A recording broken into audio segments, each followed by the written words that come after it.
Jaedong cheese, I'm back in this. It could shift that way. Anything can happen here, guys. Jaedong, though, playing very nice StarCraft 2 in the series so far. Two pretty comfortable wins here from him. Hasn't really been tested as much as we would have thought he would leading into this series. But again, viOLet, you know, if he just takes a breath, just thinks about his game and just brings it back to the basics, you know, he can all you need is one win, like, to be completely frank. That's all you need, just one win. You know, just tell yourself, okay, one in a row. Then you can say, all right, 2 in a row, and then 3 in a row. So if viOLet can come back and get a win here, he can certainly make the comeback happen. But Jaedong looking so fierce in this best of 5. He's up 2-0, and he is 1 win away from advancing to the finals to play Pult, the third map. It's going to be Frost Ladder Edition.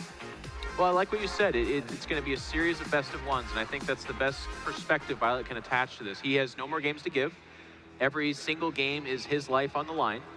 He'll be playing for third place if things continue to go the way they have, which is, again, very good. It's a great first-time performance here for him coming back.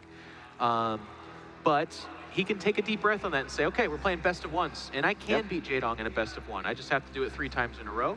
It sounds insurmountable, but it's definitely possible. Very well said. All right, here we are. Game number 3 of this best of 5. I present to you in the bottom right-hand location your Blue Zerg player, viOLet.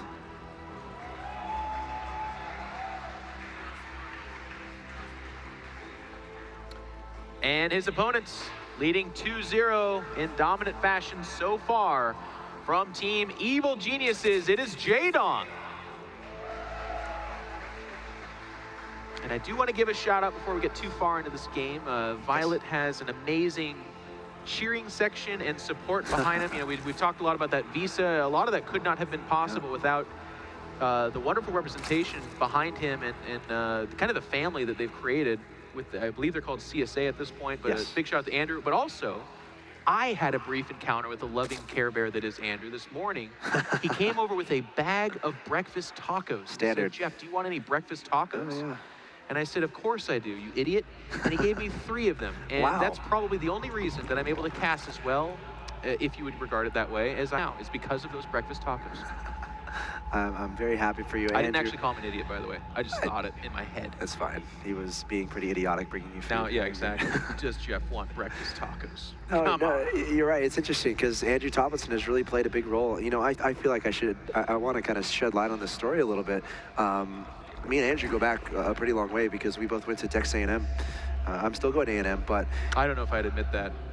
Yeah, you said you were an Aggie. I did it. You know got what? some grumbles out there. I got pride. I'll stick to my guns here.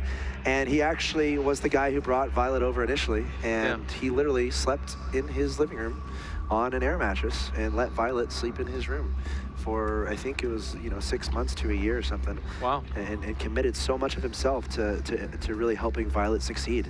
And of course, without that, you know, viOLet would not be in the position he is right now. So, you know, there's a lot of really cool stories behind the scenes in esports, and I'm happy you brought that up so I could shed some light on that.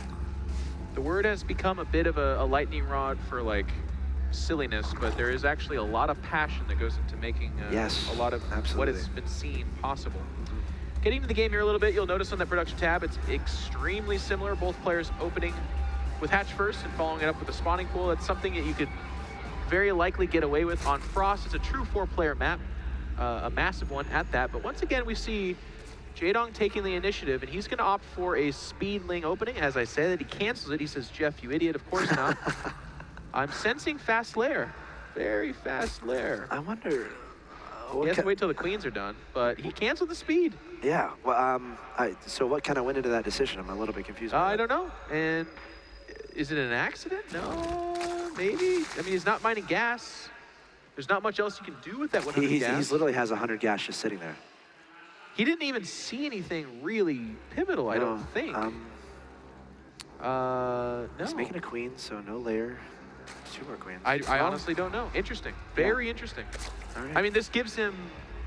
No. Literally just 100 gas sitting there. It doesn't do anything for him. I was going to be like, well... Can we officially call this a mistake? I know that's... No, not officially. Okay. So how can we make that an official thing? We'd have to pull the dong onto the table. He's busy right now trying to win a tournament. Sure. I was just going to say, though, with the initiative, he'd have map control again because we had a gasless opening from viOLet, but that time is kind of come and gone without speed for himself. He's just like everybody else. He's even starting to remine the gas and taking the gas as natural. And he's showing to make evolution chambers and RO4 in here. So both players showing up with pretty much the same stuff right now. Very similar builds indeed. The map, Frost Ladder Edition, relatively large. Okay, so now it's starting to make more sense. He cancels speed, and he's not making any Zerglings, so he was able to drone very extensively. Right. I just, you know, this is not the most perplexing thing for me to not understand this, as I'm not a top Jaedong level ZVZ player, but I just don't know what he saw that made him say, you know what, actually, even though I mined that 100 gas, I'm now bailing out of it. Because map control generally grants you a faster third hatchery, and it's a big part of the reason why he won so decisively in game number 2. And it's interesting, I mean, y'all might think, oh, why are y'all harping on so much about it? These are the very minute details that, you know, a player like Jaedong, a player like viOLet take very seriously. It might just look like 100 gas in the bank, but, you know, he had a very deliberate reason, you know, to cancel speed. And these guys are that good where no matter how minor the circumstance, there's usually a reason for it.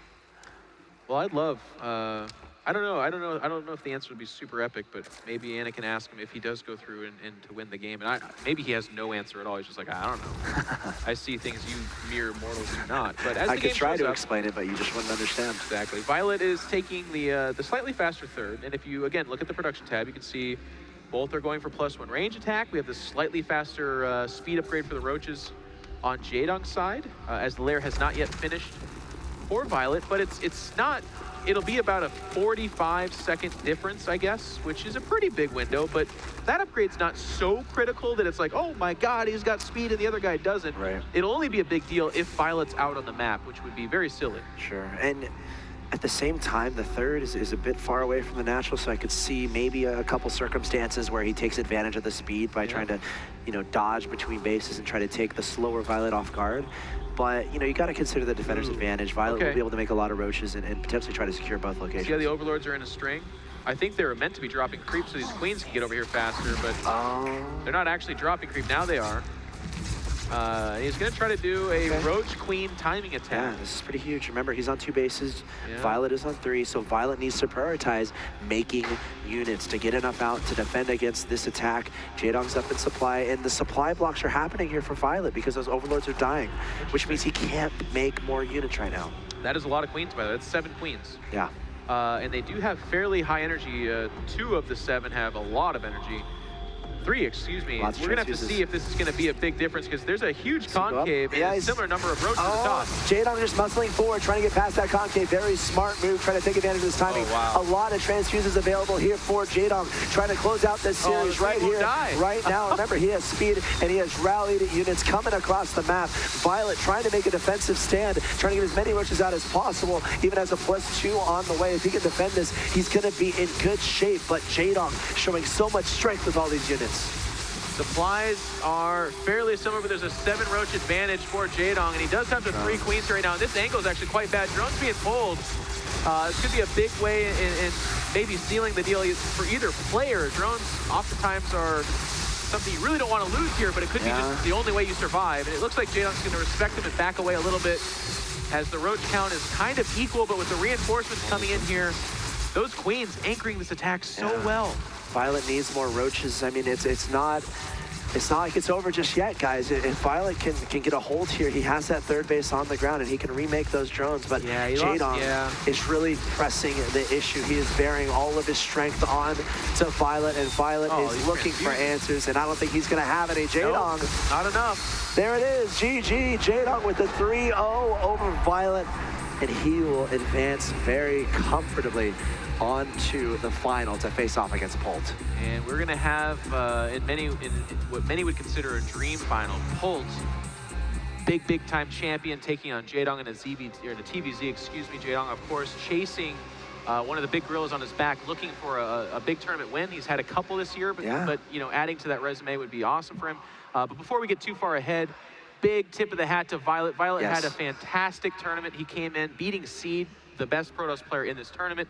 And while this was fairly one-sided, it is not in any way an indicator of the success he's had. And he will play for that third place match, by the way, yes, against Bomber, which, again, an amazing matchup. So make sure, and if you're at home, check that out on the second stream. Unfortunately, you guys here, you're forced to watch Jaedong versus Polt.